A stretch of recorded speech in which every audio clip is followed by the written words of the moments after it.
말씀으로 시편 1편 많이 증거하거든요. 근데 오늘 이 시간 우리 시편 1편 말씀 전체를 한번 다 같이 우리 낭독하시고 우리 합독하신 후에 또 우리 2절만 또 같이 또 합독하시면서 우리 말씀을 또 함께 시작해 보고자 합니다. 자, 그러면 준비되셨으면은 우리 시편 1편 말씀을 우리의 영혼아 잠잠히 하나님만 바라라 마음 품고 이 시간 같이 합독하시도록 우리 함께 낭독하시도록 하겠습니다. 다 같이 합독하시겠습니다. 복 있는 사람은 악인들의 꾀를 따르지 아니하며 죄인들의 길에 서지 아니하며 오만한 자들의 자리에 앉지 아니하고 오직 여호와의 율법을 즐거워하여 그의 율법을 주야로 묵상하는도다.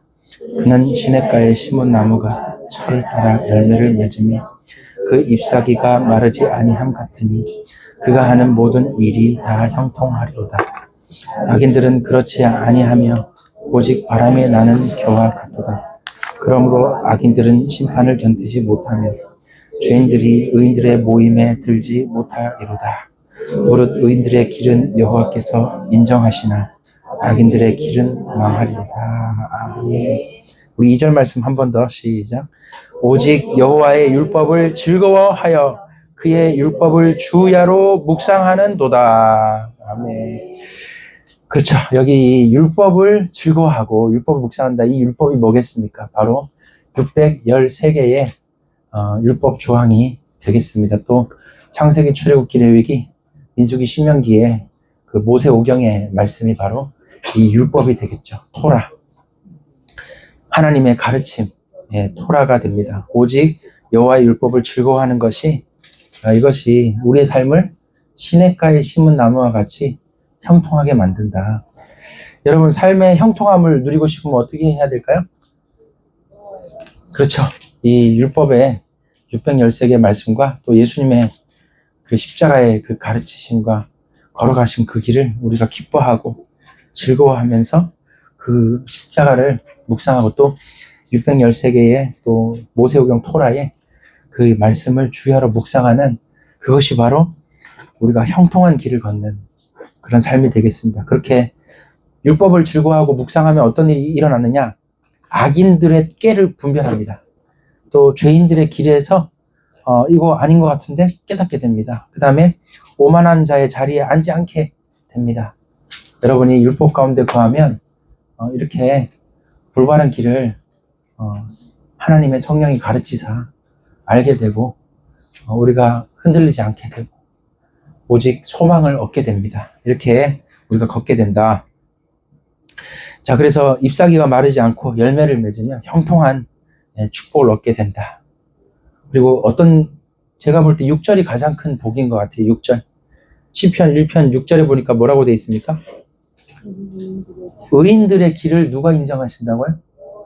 그렇죠. 하나님이 여러분 인생 다 살고 생애 마칠 때 주님 앞에 딱 섰을 때 너 인정. 너의 인생 내가 인정해. 하나님이 그렇게 여러분 인생을 인정한다 생각해 보세요. 얼마나 뿌듯하고 감사하겠습니까? 여러분이 아무리 열심히 산다 잘 살았는데 복음이 없어. 그래서 갔더니 하나님이 너는 인정 안 해. 너는 인정 안 해. 이렇게 되면 어떻게 됩니까? 그것처럼 저주스럽고 재앙 같은 그런 인생이 어디 있겠어요. 근데 하나님이 여러분의 인생을 보시고 야, 너 인생은 내가 인정한다. 인정. 오직 의인의 길은 여호와께서 인정하시나 그랬습니다. 여러분, 마지막 때 하나님 앞에 가서 다 인정받길 바랍니다. 여러분, 이거 멋진 인생이죠? 이렇게 멋지게 우리가 이 바람 같은 성령 역사 일어나기 바랍니다. 야, 오늘 또 바람이 불어주네. 야, 이거 감사하네. 진짜. 네? 여러분, 여기 옆에 지금 둘러놓은 거 보세요. 우리 따뜻하게 예배드리라고 우리 배상수 안수 집사님도 전부 이렇게 해서 이렇게 또 다 해주셨어요. 우리 감사의 박수를 한번 드립시다. 만약에 이거 둘러놓은 거 없으면 오늘 기온이 한 10도 더 내려가는 거예요, 여기. 근데 여기 지금 훨씬 따뜻하잖아요. 여기 또 위에 막아놔가지고 또 따뜻한 공기 안 빠져나가게 딱 해놨어. 이게 여기가요 이제 아늑해졌어. 또 그 뒤에서 햇볕 들어오고, 네? 얼마나 참 이렇게 예배 잘 드릴 수 있게 하나님이 진짜 너무 우리에게 은혜를 주셔가지고 감사한 일이고, 여러분의 인생의 모든 여정이 하나님이 인정하시는 인생 되기를 예수님 축복합니다. 자, 그러면 이제 오늘 시작해 보겠습니다. 경제생활 1, 이제 오늘 하고요. 다음 주가 이제 경제생활 2예요. 이 두 가지만 잘 알아도 여러분이 어떻게 삶을 사는 게 윤택하구나, 요거를 아실 수가 있습니다. 자, 보시면은 566번 같이 읽어보겠습니다. 시작. 예, 관로 안에도 시작. 그렇죠. 여러분, 그 저울을 속이거나 그 추를 속이거나 이렇게 하지 말라는 거예요. 뭐 어디더라? 어느 수산시장에 가니까 그 대게를 파는데 뭐 이렇게 뭐 저울을 속이고 뭐 접시 물을 더 담아서 속이고 뭐 이런 식으로 뭐 그렇게 해가지고 거기 뭐 손님이 다 끊어지고 뭐 이런 뭐 하여튼 그런 얘기가 있던데, 여러분 속이잖아요. 속일 때 당장 이득 얼마는 더 취할 것 같죠. 근데 지나고 나면 어떻게 됩니까? 서서히 수익이 끊어지게 돼 있어요. 근데 이게 하나님이 이걸 왜 가르치냐면, 하나님이 선하시니까 우리에게 이렇게 속이지 말고 살아라 이걸 가르치는 게 아니라, 하나님이 만드신 이 세상은 경제 원리조차도 그렇다는 거예요. 세상의 경제 원리도 한번 생각해 보세요. 여러분, 속이는 데 가서 밥 먹고 싶겠냐고. 속이는 사람하고 거래하고 싶겠어요, 여러분? 여러분, 속이는 거요, 당장은 티 안 나죠. 근데 나중에 계산해 보면 들통 납니까, 안 납니까? 집에 가서 계산하는데 뭐가 안 맞아. 안 맞아서 보니까 뭐예요? 그 사람이 모르고 저기 틀렸나? 그래서 전화해서 물어보는 거예요. 여보세요, 거기 그 뭐 계산하니까 수량이 안 맞던데 그 뭐 어떻게 돼? 근데 뭐 자기가 실수했어요 이러면서 대충 얼버무려. 그래서 이제 그렇게 넘어갔어 한 번은. 근데 그 다음에도 또 속이면 어떻게 됩니까? 거래하기 싫죠, 여러분. 세상에 어느 사람이 공정이 안 하고 속이는데 거래하고 싶겠습니까? 그죠? 그래서 도량형, 이거 이제 저울 이제 그 계산할 때 인치 또 센치 또 뭐 무게 뭐 리터 킬로그램 뭐 등등 여러 가지를 계산할 때 그런 거 계산법을 정확히 하라는 거예요. 누구는 인치로 계산, 누구는 센치로 계산하고 이러면 서로 안 맞고 그러는데, 그런 거 정확하게 다 하고, 저기 뭐 그 무게를 달 때도 뭐 부피를 잴 때도 길이를 잴 때도 다 그래도 정확하게 해라. 또 저울을 달 때는 공정한 저울을 사용해라.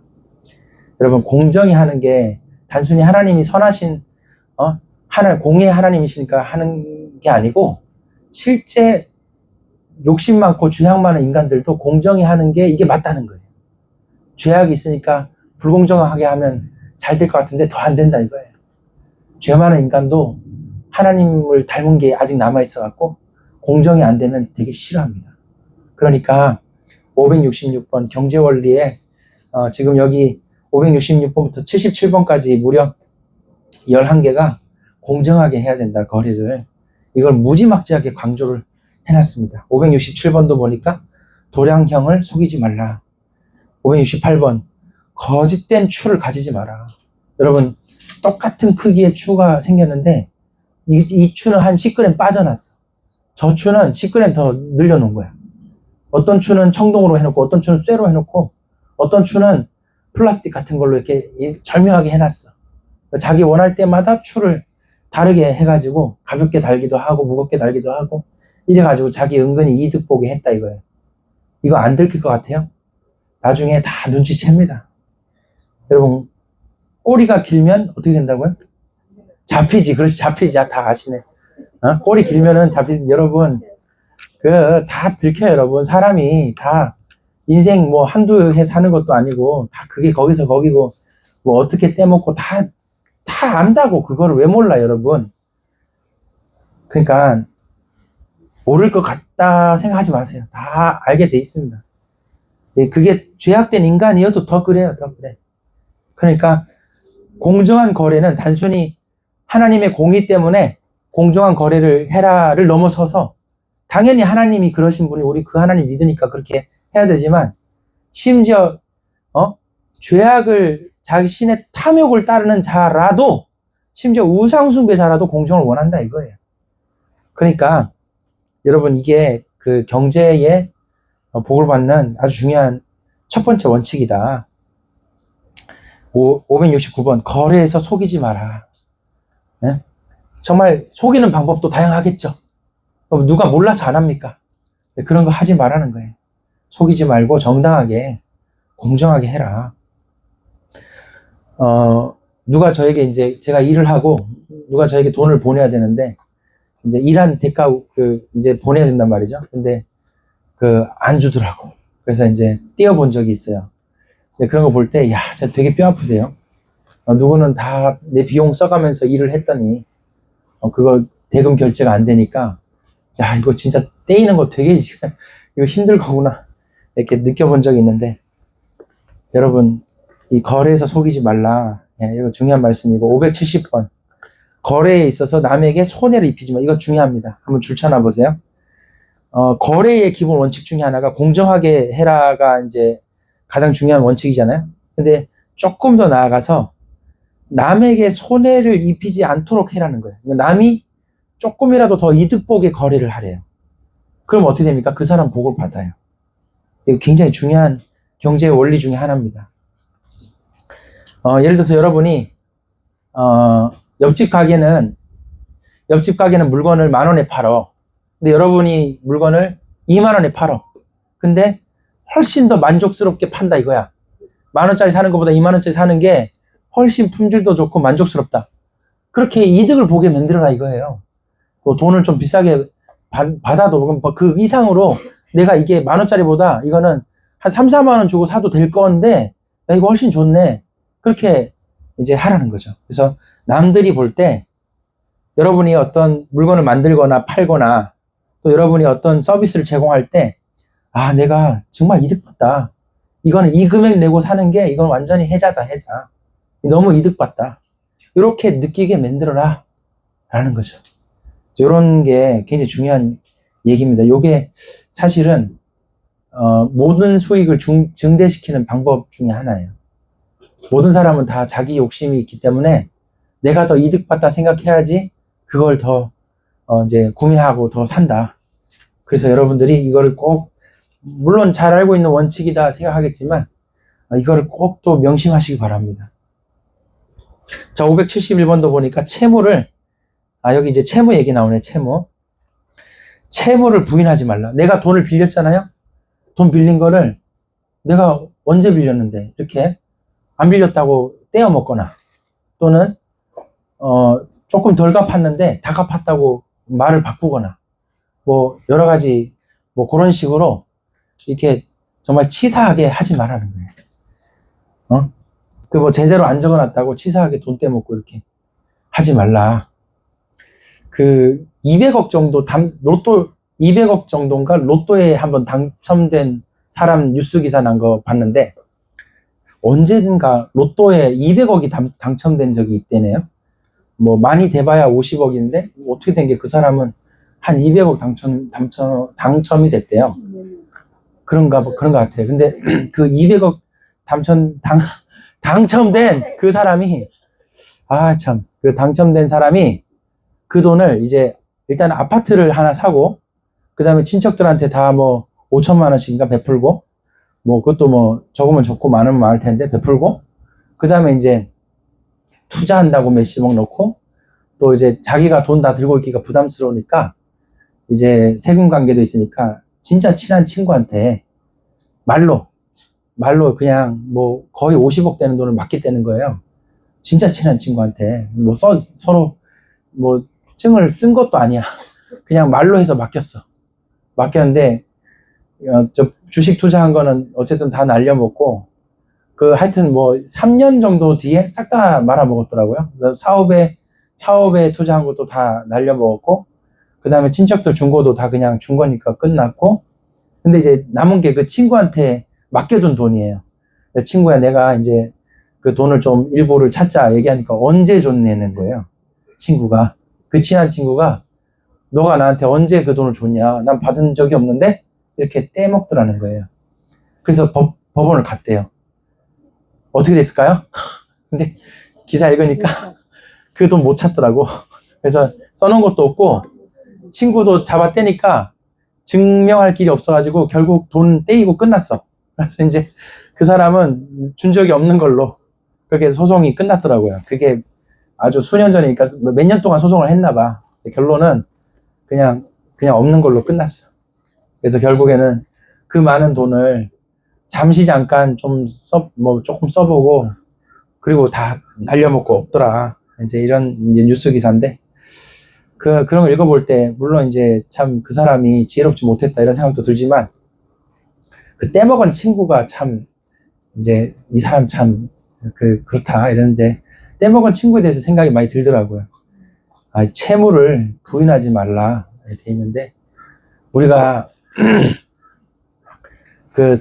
공식적으로 써놓은 거 없어도, 이제 여러분 혹시나 동거래 할 때는 이제 그냥 하나님 앞에서 이런 걸 다 써놓고 하시길 바랍니다. 그래서 이런 건, 공적으로 하는 게 참 중요한 일이에요. 근데 그런 게 만약에 없다 할지라도 하나님 앞에서 양심을 가지고 이렇게, 내가 빌린 건 빌린 거고, 내가 갚아야 될 건 갚아야 되는 거다. 이거를 꼭 여러분이 기억을 하셔야 됩니다. 그래서 채무를 부인하지 말라. 572번도 보니까 거래에 있어서 아무도 속이지 마라. 어떤 형태든지 거래에 있어서 어떤 형태로든지 속이지 말라. 같은 맥락이고, 그 다음에 573번 강제로 빼앗지 말라. 강탈하지 말라. 그래서 어떤 경우는 강제로 빼앗는, 이제 상대가 약자거나 이럴 때 이제 강제로 빼앗아도 될 것 같은 그런 만만한 사람이 있다 이거예요. 근데 상대방이 약자야. 아무 배경이 없고 이 사람은 진짜 누가 뺏어가도 몰라 이거는. 그래도 하지 말라는 거예요. 강탈하지 말라. 574번 영수증이나 보증금 같은 거 받은 거 있으면은 그거 부정하지 말아라. 이렇게 돼 있고, 그 다음에 575번 그러니까 지금 다양한 종류의 거래 형태의 공정함을 계속 말씀하시죠. 575번 채권자 외에 다른 사람이 채권자 행세를 하지 마라. 돈은 이제 시은이한테 빌린 거예요. 근데 시은이 옆에 시우가 자기가 당신이 그 시은이한테 돈 빌린 거 아니까 나한테 잘해라 뭐 이렇게 하는 거야. 자꾸 안 그러면 말하겠대. 그래가지고 와가지고 뭐 이거저거 이래라 저래라 요구를 하는 거예요. 그럴 때 그 부당함이 얼마나 크냐 이거죠. 그래서 채권자 외에 다른 사람이 채권자 행세를 하지 말라. 이렇게 율법의 575번 조항에 되어 있습니다.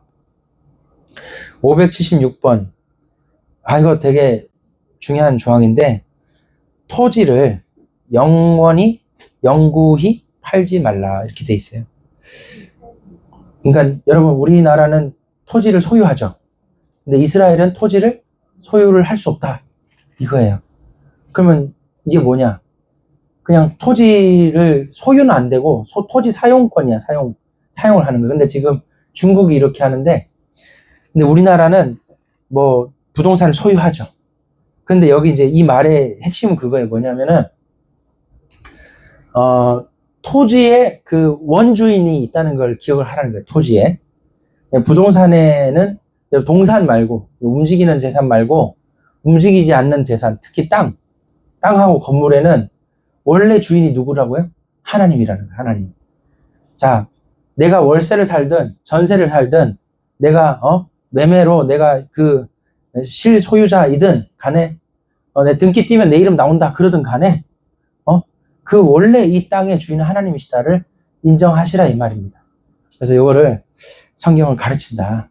그래서 이거 굉장히 중요한 말씀의 내용입니다. 여러분 중국 사람 우리나라 와서 땅 살 수 있어요 없어요? 우리나라는 중국 가서 땅 살 수 있어요 없어요? 없어요? 그러면은 중국 사람도 우리나라 와서 땅 못 사게 해야 되는 거 아닌가?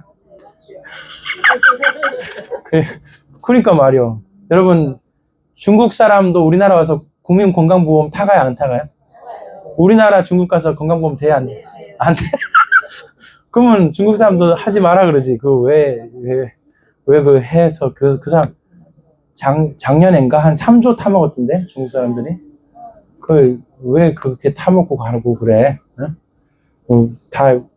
여러분, 원래부터 달라진 거 뭔지 아세요? 아기 유아용 기저귀보다 성인용 기저귀 더 많이 팔리기 시작했어, 우리나라. 다 노인 돼버렸어, 이제. 다 노인이야. 성인용 기저귀가 어디서, 요양원에서 쓰잖아요. 또 이렇게, 지금 처리가 힘드신 분들 쓰시는데, 미국은 진작에 유아용 기저귀보다 성인용 기저귀가 더 많이 팔렸는데, 원래부터 우리나라는 성인용 기저귀가 더 많이 팔린다. 이렇게 바뀌었대요. 그래서 이제, 뽀송이 이렇게 유아용 브랜드보다 성인용 무슨 브랜드 훨씬 더 잘 나간다. 유아용 기저귀 만들던 회사가 성인용 기저귀 만들기 시작한다. 이런 내용들. 그다음 원래부터 또 저기더라고요. 내년인가? 내후년부터는 건강보험이 적자라나? 이런 뉴스도 본 적이 있는데, 하여튼 건강보험도 지금 많이 안 좋은데 참 나라를 위해서 기도가 많이 됩니다. 이렇게 된 상태인데, 하여튼 토지를 영구히 팔지 말라.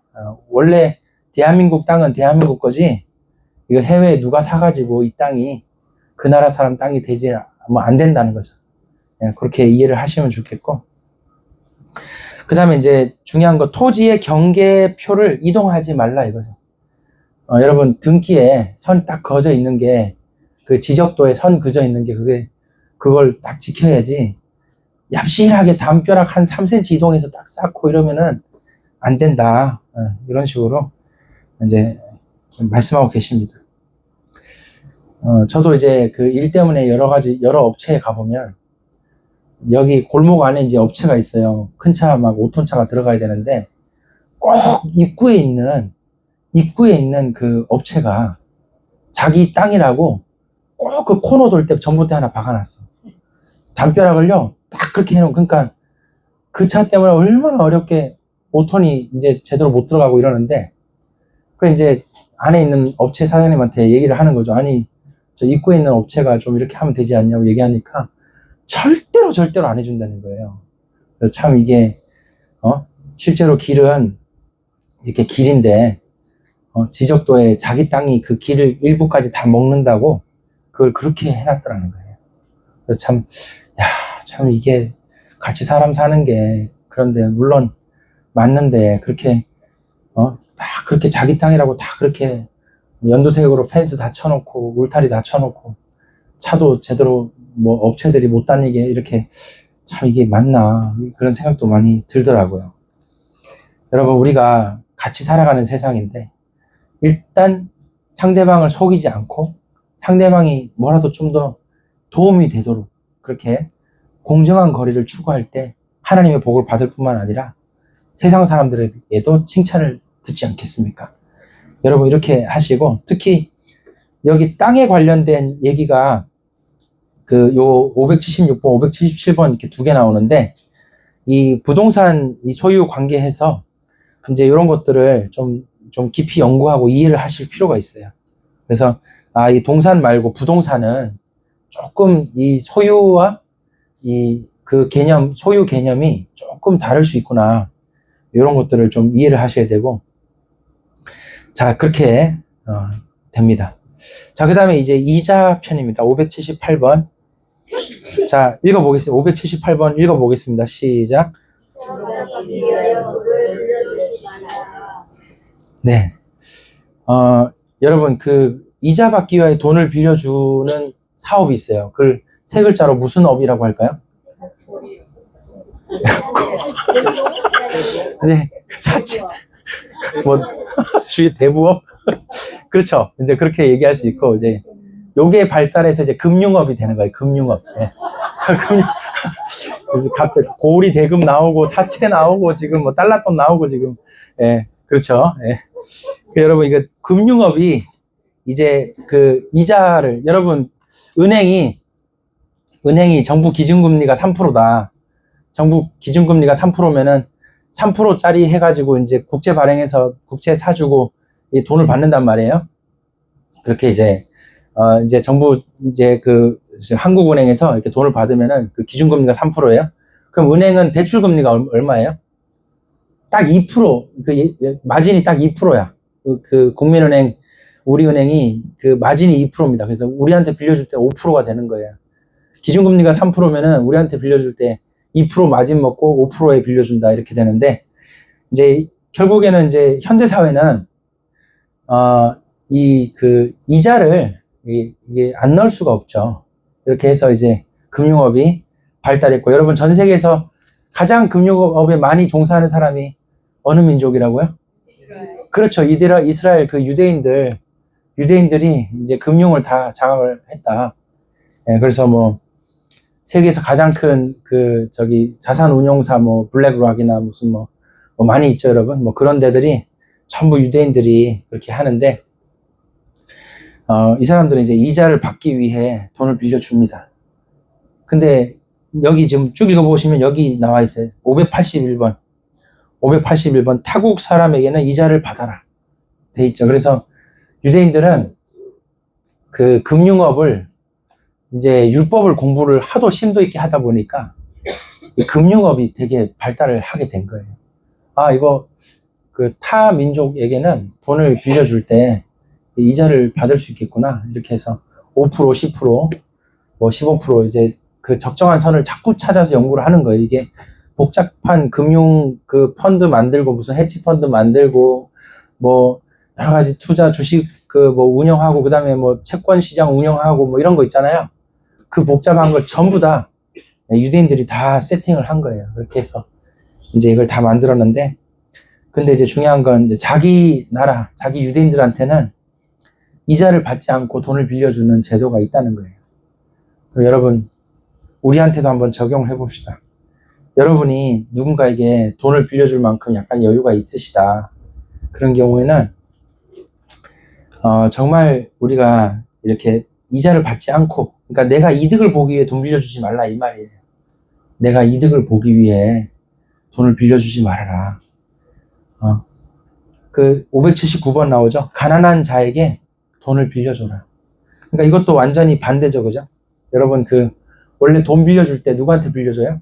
신용 있고 갚을 만한 능력이 있는 사람한테 빌려주죠. 여러분 은행 가서 대출해 보신 분 아시죠? 가면 뭐 증명해야 돼요?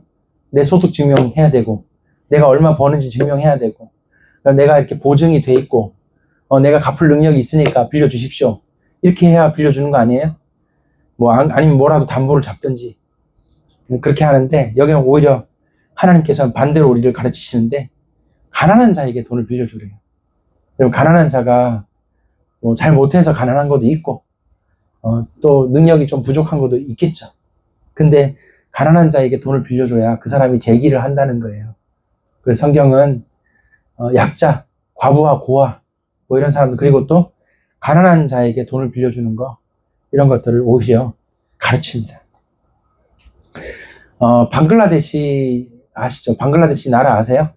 거기 인도 옆에 그 방글라데시라고 있는데 1년에 대홍수가 한 4번 와요. 집 지어도 다 쓸어갑니다. 그러니까 정말 이 나라는요 진짜 어려운 나라예요. 근데 어디였더라? 어느 부자가 그 방글라데시에 은행을 세웁니다. 거기 전부 가난하고 일감 자체가 없어요. 정말 가난한 나라예요. 근데 거기다가 은행을 차리고 이제 은행에 찾아오는 가난한 사람들에게 이름만 적고 신용으로 대출해줘요. 아무 담보가 없어. 대출을 해줘요. 근데 놀라운 일은 그 돈을 빌리러 사람들이 줄을 섭니다. 왜? 돈 빌려주는 데는 여기밖에 없어. 다른 은행은 못 빌려. 서민이 은행조차 이용할 수가 없는데 거기는 빌려줘요. 가가지고 돈을 빌려서 그 가난하지만 자녀들 먹이면서 공부시켜가면서 그렇게 돈 갚으려고 죽어라 일을 한대요.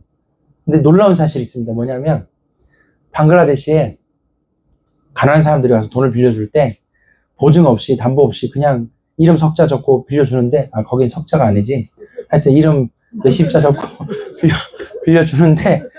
빌려주는데 그냥 이름 적고 빌려주는 거예요. 주는데 이 사람들이 어떤 생각하냐면 반드시 갚아야 되겠다 생각한대. 그래서 이게 돈 떼어먹고 안 갚는 사람이 10%밖에 안 된대요. 세상에 90%가 죽어라 갚는데요. 근데 그 빌려준 것 때문에 여러분, 돈 빌린 게 그게 자산인 거 아세요?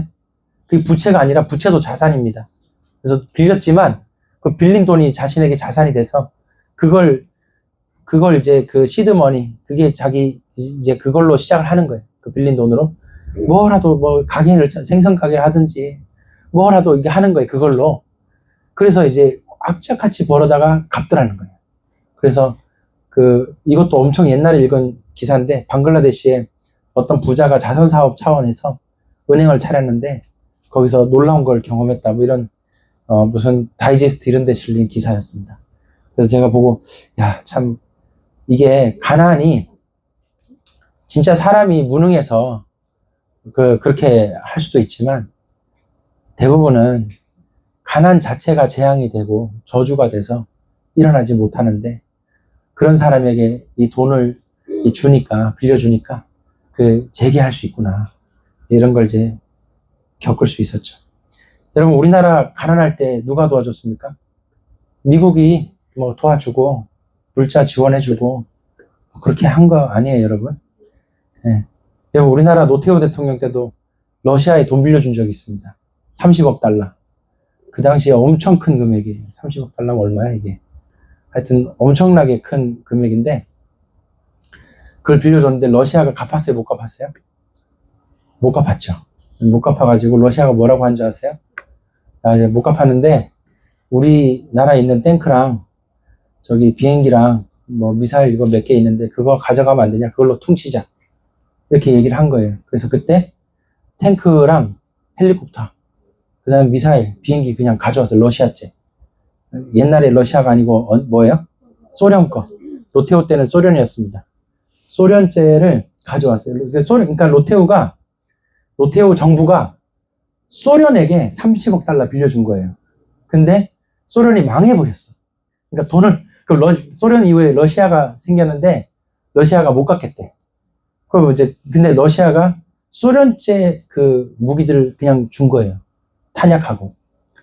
그걸 받았는데 놀래버렸어. 왜? 미국도 모르는 무기 기술이 들어있는 거예요. 그거를 연구를 해가지고 풍산, 그 다음에 어디야, 저 방산업체 뭐야? 하나오션. 하나 맞나? 그 다음에 또 뭐 있어요? 그런 방산업체들이 그걸 막 만드는 거야. 와, 이거 뺏기자, 만들자. 해가지고 천궁에 들어가고, 현무에 들어가고, 뭐, K2에 들어가고, 뭐, K9 자주포에 들어가고, 전부 러시아제 기술이 들어간 거예요. 그래서 지금 방산, 미국 다음으로 누가 제일 잘 만들어요? 대한민국 갑자기 수지 맞아버렸어. 제일 잘 만들어.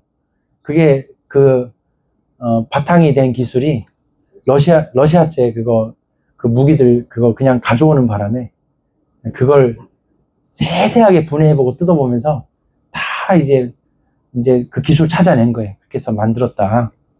그래서 이제 폴란드에 갖다 파는데 폴란드가 기가 차게 좋아해요. 왜 좋아하는 줄 아세요? 옛날에 써봤던 소련제 탱크랑 이게 비슷해. 원리가 비슷한 거야.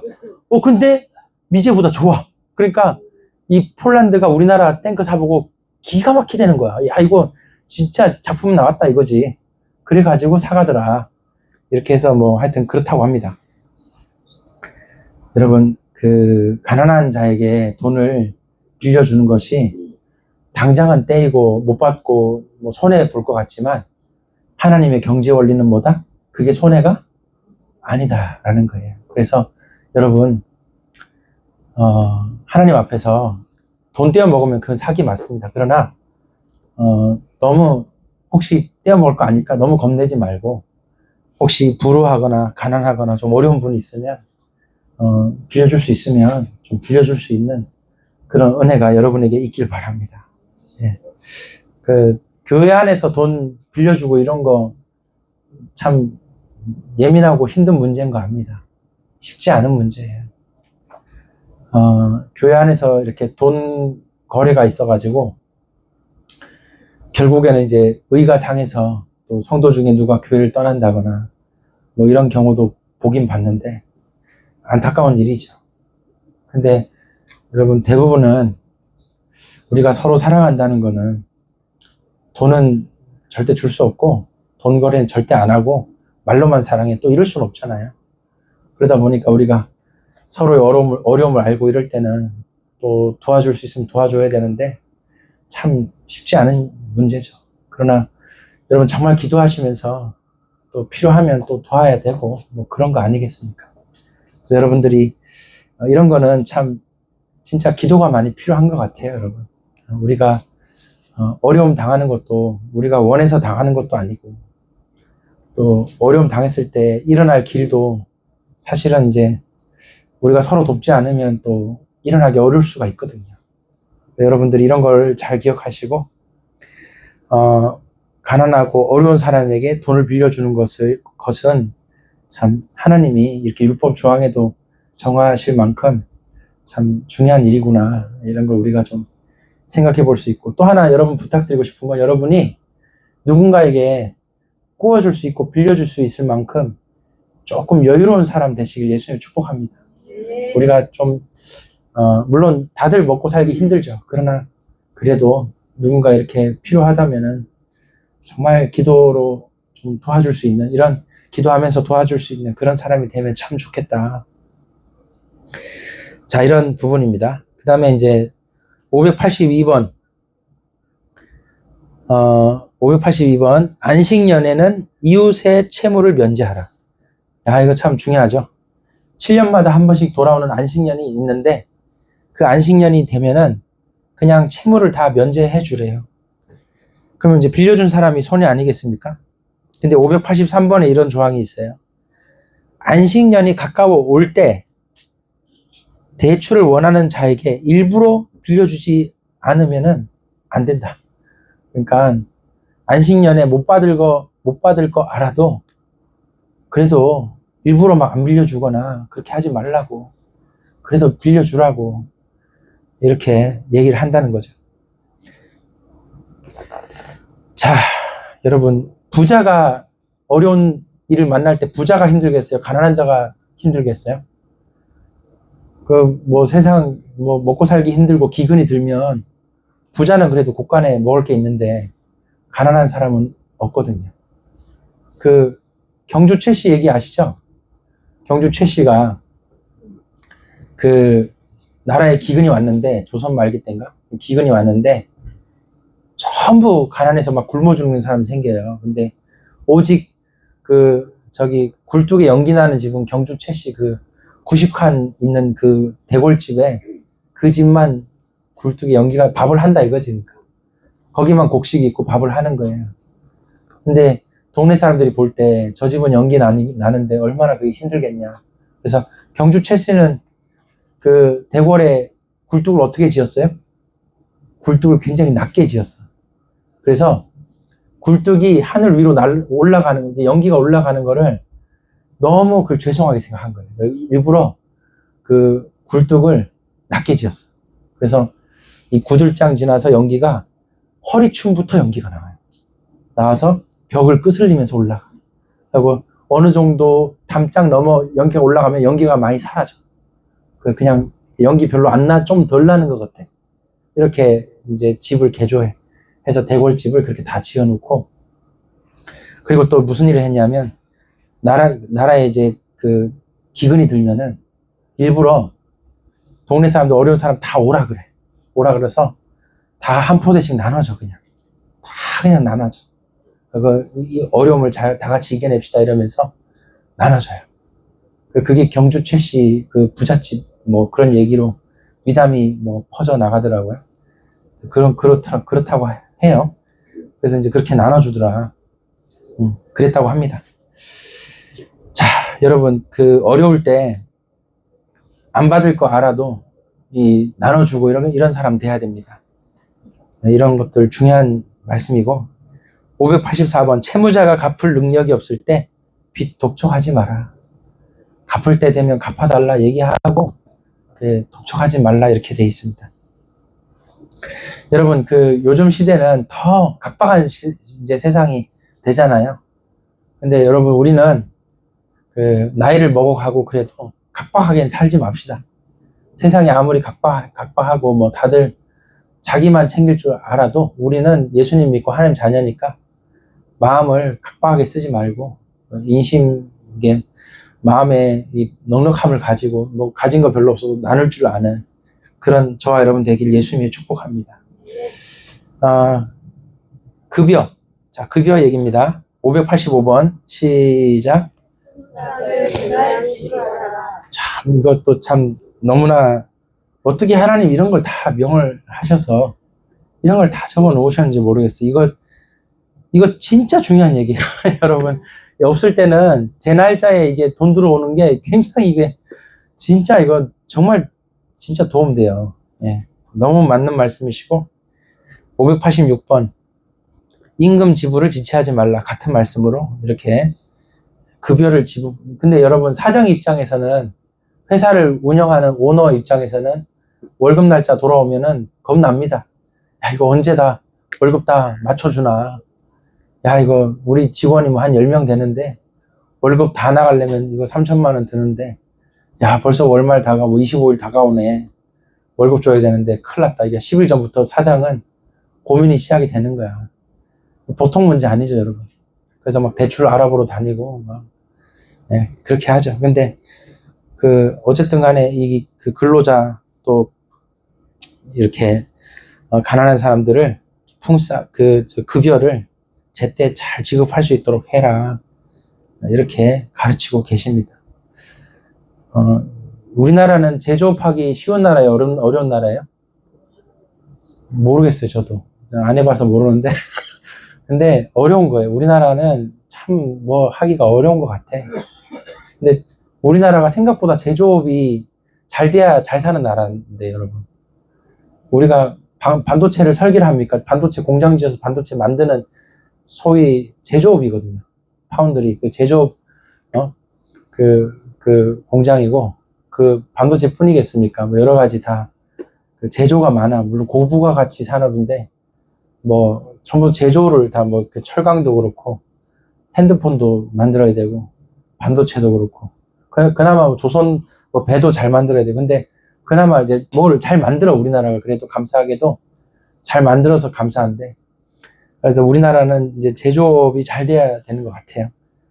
하여튼 더 잘 만들어. 중국은 저가로 밀고 오지. 또 전 세계는 지금 경제 흐름이 안 좋지 이런데 우리나라도 잘 만들어서 더 고부가가치 산업 이런 걸 더 잘 만들어야 되겠죠. 뭐 자동차도 잘 만들고 그러는데 자꾸 그 노조가 이렇게 데모하고 이러면은 참 제조업이 힘들 것 같아요. 예. 뭐 광주인가? 광주에 콜라 사이다 만드는 뭐 무슨 회사들 동아우축한가? 그거 없어졌다 그러대. 광주는 이제 그런 걸 되게 요구를 뭘 많이 했나 봐요. 그래서 더 이상 못 해먹겠다 이러면서 제조업이 또 하나 없어졌다고 뭐 이런 거 뉴스를 봤는데 하여튼 여러분 기업이나 그런 업체가 또 잘 돼야 우리 다 잘 살잖아요. 그러니까 이제 물론 이제 기업은 근로자를 생각해야 되고 그 다음에 근로자는 진짜 기업을 위해서 일을 해야 되죠. 여러분 업체에서 300만 원 주고 여러분 고용했어. 그럼 여러분은 얼마치 일을 해줘야 돼요? 한번 이신욱 씨 300만 원 주고 너를 고용을 했어. 그럼 넌 얼마치 일을 해줘야 돼요?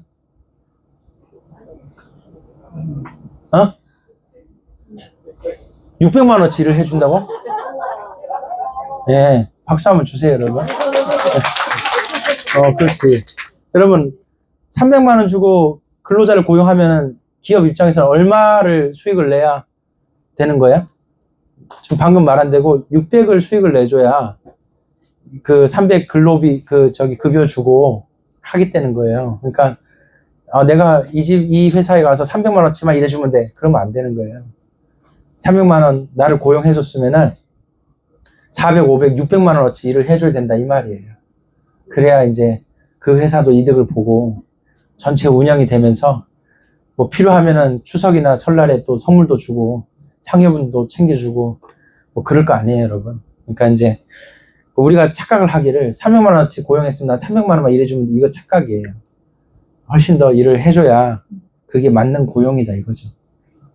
자, 아무튼 그렇고요. 자, 그 다음 담보입니다. 담보. 자, 587번 전당물을 채무자가 채권자에게 줄 때까지 밖에서 기다려라. 이게 무슨 말이냐면 내가 이 사람한테 돈을 빌려주는데 담보를 잡아야 되겠어. 뭐 그럴 수 있겠죠. 그럴 때 돈을 빌려주는 채권자가 그 집에 불쑥 들어가서 물건 둘러보더니 야, 이거 담보 잡을게. 이러지 말라는 거예요. 그러지 말고 돈을 빌리는 사람이 저기 돈 빌려준 사람 보고 밖에 잠깐 서 있으라 그러고 집에 들어가서 돈 빌리는 사람이 집에 들어가서 담보 잡힐 물건을 꺼내서 갖다 주라는 거예요. 이게 무슨 차이예요? 여러분, 돈 빌려주는 사람은 입장에서 집에 들어가면 어떤 물건 골라요? 최대한 비싼 걸 담보 잡으려고 그러지. 최대한 비싸고 돈 되는 걸 담보 잡으려고 그러지. 돈 빌려주는 사람 입장에서는. 근데 돈을 빌리는 사람에서는 어떤 걸 담보 잡으려고 그래요? 최대한 싼 걸로 담보를 잡아주려고 그러지. 그러니까 이게 587번에 무슨 말이에요? 싼 걸로 담보물을 갖다 줘도 되니까 그렇게 할 때까지 돈 빌려주는 사람은 밖에서 기다려라. 이게 돈 빌려주는 사람 입장에서 하나님이 봐주시는 얘기잖아요. 얼마나 사랑의 하나님이십니까? 근데 이렇게 되면 돈 빌려주는 사람이 별로 없을 것 같죠? 아니에요. 여러분, 돈 빌려주는 사람도 자기가 부자 된 거에 대해서 항상 성경은 그 축복이 하나님께로부터 온 거를 꼭 기억하라 그러고, 너가 많이 가지고 잘 살면은 그만큼 베풀어라고 성경 항상 가르쳐요. 그러니까 이게 사회가 이렇게 돌아간다라는 것입니다. 자, 그리고 588번 채무자가 요구하면 그 담보 잡은 물건조차도 채무자에게 돌려주래요. 야, 참 담보를 잡으나 마나네 이거. 뭐하러 담보를 잡어? 그냥 빌려주지. 그래, 그냥 빌려주라는 거예요, 그 말이. 그러니까 참 거시기하다, 그죠? 와, 여러분이 돈 많은 사람이라 생각해봐서 얼마나 거시기하겠어. 네. 589번 채무자에게 의식주에 심각한 문제가 없도록 담보물을 돌려줘라. 특히 옛날에는 담보를 뭘 많이 잡았냐면 그 외투를 많이 잡았어요. 여러분, 집이나 땅을 담보를 잡아서 벌써 날려 먹었어. 지금 새대로 사는 거야, 지금. 예를 들어서. 근데 도저히 먹고 살기 힘들어, 가난해. 그러면 이제 그 다음에 담보를 뭘 잡아요? 그 다음에는 자기 외투를 잡아요. 옛날에는 속옷 얇은 거 하나에다가 겉에 옷 입으면 끝이야. 근데 겉에 옷은 이거는 되게 중요한 거예요. 이건 생존과 관계 있어. 여러분, 이스라엘 땅 낮에 얼마나 햇빛이 따갑고 밤에 얼마나 춥습니까? 밤낮 기온차 크거든요. 그 나라도. 그러니까 이 외투가 밤에는 덮고 자는 이불이에요. 그러니까 이거 되게 중요한데. 근데 여러분, 그럼 외투가 되게 한 벌밖에 없고 중요한데 그 나라는 그럼 그 외투 빨면은 뭘 입나 싶죠. 근데 그 나라는 여러분, 우리나라처럼 습하지가 않아. 그래서 건조해서 그 땀 냄새도 별로 안 나고 낮에는 이렇게 건조하기 때문에 이 옷이 조금 꼬질꼬질해도 별로 냄새가 그렇게 안 나요. 그래서 이제 그렇게 안 빨고 오래오래 입는데, 할렐루야. 네, 입는데. 근데 이거 외투를 담보 잡으면 외투 가져가잖아요? 그럼 외투 담보로 너 저 한 달치 먹을 식량하고 살 수 있게 돈, 저기 30세겔 줄게. 30데나리온 줄게. 그리고 이거 외투 담보 잡을게 하잖아요? 그 외투를 밤에 덮고 잘 게 없는 거야. 그럼 잘못하면 얼어 죽어요. 그럼 큰일 나니까 담보를 잡아놓고 저기 그 외투 좀 돌려주시면 안 돼요? 그럼 돌려주라는 거예요. 그럼 돌려주고 일단은 잘 수는 있게 해라. 먹고 살 수는 있게 해줘라 이 말이죠. 의식주에 심각한 문제가 없도록 해라. 590번도 마찬가지입니다. 과부가 돈을 빌린 경우에 옷을 담보물로 취하지 말아라. 혼자 이제 이 과부라는 말은 이제 벌이가 없다 이런 뜻이에요, 여러분. 옛날 사회는 남성은 그래도 벌이가 있는데 여자는 어디 가서 벌이가 없어요. 그래서 뭐 이렇게 손으로 바느질, 삭바느질하고 뭐 뜨개질하고 요 정도 아니면은 돈을 벌 수 있는 게 없었어요.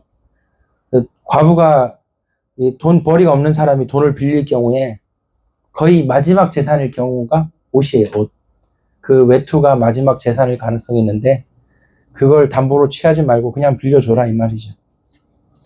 591번 한마디로 생계 유지물을 담보로 취하지 말라. 대표적인 품목이 이제 외투다. 네, 이렇게 되겠습니다. 경제생활 첫 번째 시간 이걸로 마치는데 다음 시간에 이제 마지막인데 그 다음엔 이제 재직 세미나고 이렇게 되는데 경제 공부해보니까 어떠세요?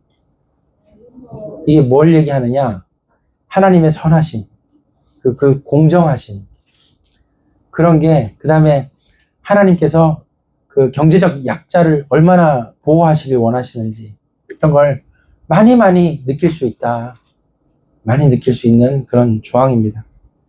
여러분 돈 1000억 있는 사람은 그 1년 지나면 돈이 얼마 돼 있게요? 암만 투자 못해도 1년 지나면 한 1000억 넣어놨으면 1년 지나면 한 50억 금방 붙을걸요? 1000억 넣어놨으니까 뭐 한 100억까지 1년에 100억이 더 그냥 숨만 쉬어도 100억이 더 붙는 경우가 그렇게 어렵진 않아요, 여러분. 그러니까 1000억이, 그러니까 돈이 기본 자산이 있는 사람은 돈 100억 생기는 게 그렇게 어렵지는 않다.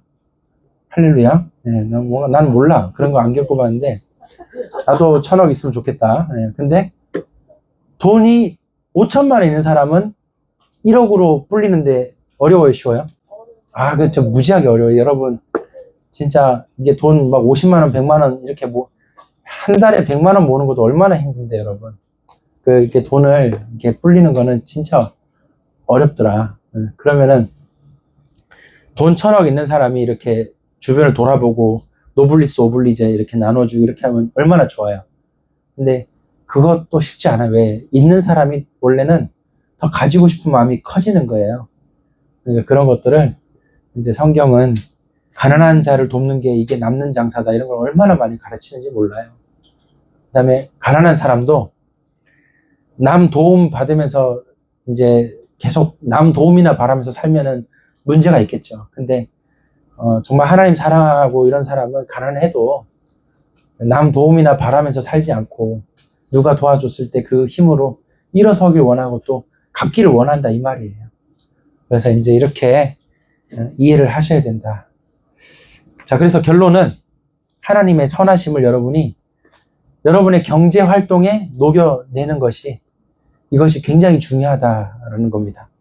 여러분이 무슨 일을 하든지 하나님의 그 선하심과 하나님이 연약한 자를 보호하시고 이렇게 도우시는 하나님이시라는 걸 여러분이 잊지 말고 그렇게 해야 됩니다. 안동에서 목회할 때 자기가 안동대 학생이라고 얘기하면서 찾아와가지고 좀 돈을 뭐 한 5만 원만 이렇게 요구를 하더라고요. 당장 오늘 밤에 자기가 어렵고 또 당장 좀 먹을 게 필요하니 뭐 하여튼 되는 대로 도와달라 이렇게 자기를 안동대 학생이래요. 우리 교회를 찾아왔어. 제가 바로 그냥 이제 이거를 좀 염두에 뒀으면은 바로 뭐 5만 원이든 10만 원 도와주면 좋았을 텐데 잠깐 들어오시라고 앉혀놓고 혹시 학생증이나 주민등록증 있으면 좀 보여줄 수 있겠냐 이랬거든요. 근데 그 학생이 되게 놀라운 말을 해요. 자기가 교회를 5개째인가 돌아다녔대. 근데 단 한 교회도 자기를 도와주지 않더래. 교회가 이런 데구나 하고 느꼈다면서 그냥 가더라는 거예요. 제가 그 학생의 뒷모습 보면서 좀 벙쪘죠. 그래, 그냥 뭐 꼭 물어보고 도와줘야 되나? 그냥 도와줄 수도 있는데, 하기사 뭐 저희 교회도 그때 그냥 아무나 와가지고 돈 10,000원 달라, 뭐 5,000원 달라, 이런 분들이 더러더러 계시니까 예배 시간에 와가지고 뭐 달래.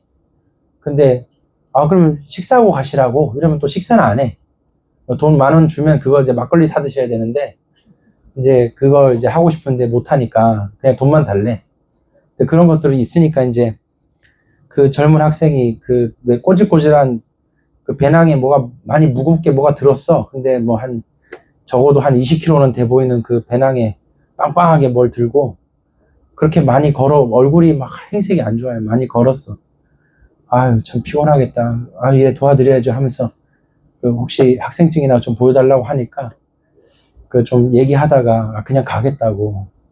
어떻게 교회가 5군데 찾아가 봤는데 한 군데도 이렇게 도와주는 교회가 없는지 모르겠다. 이런 식으로 얘기하고 가더라고요. 근데 애가 학생 같아. 좀 말하는 이게 언변이나 말투가 좀 학생 같더라고요. 그래서 그렇게 하고 그 학생이 가는데 참 뒷마음이 좀 쓸쓸한 게 참 이런 일이 다 있나? 이렇게 그때 그런 생각을 했는데 모르겠어요. 지금 와서 생각해도 내가 그때 참 그냥 아무 말도 없이 그냥 도와주는 게 맞았나. 참 여러 가지 좀 하나님 앞에 제 삶이 반성이 되고 뭐 여러 가지 그랬는데 여러분 세상은 뭐 우리가 계산할 때 이 사람 진짜 도와주면 되나? 뭐 이런 생각이 많이 들 때가 있습니다. 그런데 우리는 하나님 앞에 다 계산할 수 없어요. 그냥 이 사람 어떻고 저 사람 어떻고 이렇게 판단해갖고 이렇게 하기에는 참 다 못하고 그냥 어떤 면에서는 우리가 하나님 앞에서 그냥 돕는다 생각하고 그냥 묻지도 않고 도와줄 때도 있지 않겠나 이런 생각도 들고 뭐 여러 가지 생각이 많이 듭니다. 여러분 어떻게 생각하십니까? 한 개만 더 얘기하고 마칠게요. 옛날에 바퍼 목사 아세요? 바퍼주는 목사 청량리에 최일도 목사님. 그렇죠. 아, 여러분 아시네. 이 얘기 제가 했어요 저번에? 안 했죠. 최일도 목사님 바퍼 목사 다일 공동체입니다. 그 공동체 이름이 맨날 국수 끓여주고 밥 퍼주고 이렇게 하는 공동체인데 청량리에 교회가 공동체가 있어요. 근데 거기가 이제 사역을 한 지 30년이 넘었어요. 근데 30년 상간에 어떤 일이 일어났냐면 청량리 다일 공동체 앞에 아파트가 재개발돼 갖고 엄청나게 좋은 아파트가 들어와 버린 거야. 레미안 아파트. 할렐루야. 들어왔어. 이 동네가 갑자기 부자 동네가 돼버렸어. 다일 공동체는 30년 넘었고. 근데 이 레미안이 들어왔는데 다일 공동체에서 공짜로 밥 얻어 먹은 아저씨들이 어떻게 하겠어요? 레미안 공원에 가서 막걸리 먹고 서로 이 자식 저 자식 하고 술주정하면서 어디다 토를 하고 어디 그냥 아무데나 오줌 싸고. 원래 그 아저씨들은 그분들은 원래 그런 분이야. 청량리에 그런 분들이야. 근데 동네는 바뀌어갖고 부자 아파트가 된 거야. 그러면 동네 사람들이 좋아해, 싫어해요? 그래가지고 레미안 아파트 주민회의에서 다일 공동체 나가라고 지금 반대를 하고 있답니다. 근데 주민 의견이 반반 갈렸어요. 뭐냐? 반은 나가라. 절반은 그래도 저 다일 공동체가 30년 넘게 있었고 우리가 이제 들어왔는데 어떻게 우리가 저 다일 공동체 보고 나가라 그러냐. 좋은 중재안을 만들어서 이거 어떻게 해보자. 이렇게 조금 그래도 배려하려고 하는 주민들은 하여튼 의견이 지금 반반이래요. 지금 다일 공동체도 되게 난처하다. 이렇게 뭐 그런 걸 읽어본 적이 있습니다. 여러분 남 도와주는 거 진짜 쉬운 거 아니에요. 근데 해야 돼요. 여러분 우리는 그동안 전도 강조 많이 했는데 여러분 실제 성경에는 뭐다? 구제와 봉사 엄청 강조합니다. 우리가 누구를 돕는 일이 이것이 굉장히 빛과 소금이요 선한 일이라는 거 우리 명심해야 되고요. 하나님 앞에서 우리가 정말 아름답고 선하게 지혜롭게 잘 도울 수 있고 그렇게 지역을 섬겨나갈 수 있다면 그건 정말 하나님 기뻐하시고 좋은 일이다 이거죠. 여러분 오늘 말씀 여기까지 증거하고 저와 여러분이 오늘 경제생활 공부했는데 여러분이 세상에서 사업하실 때도 여러 가지 직장 다니실 때도 진짜 하나님 원하시는 뜻대로 우리가 경제생활을 할 수 있도록 기도 많이 하셔야 되고 또 우리가 남을 도울 때도 이렇게 도울 수 있는 자 되도록 정말 기도하시는 저와 여러분 되기를 예수님 이름으로 축복합니다. 기도하겠습니다. 하나님 감사합니다. 오늘 좌우의 날선검 여호와의 율법을 즐거워하며 늘 이 말씀을 사랑하는 묵상하는 자들 되게 하시고 특히 오늘 배운 대로 정말 이런 하나님의 선하심을 우리가 담고 그 하나님의 성품을 기뻐하며 또 우리가 세상에서 이렇게 빛과 소금으로 멋지게 살아갈 수 있도록 주님 우리에게 힘을 더하여 주시옵소서. 오늘 주신 말씀 감사드리며 예수님의 이름으로 기도합니다. 아멘. 우리는 주의 움직이는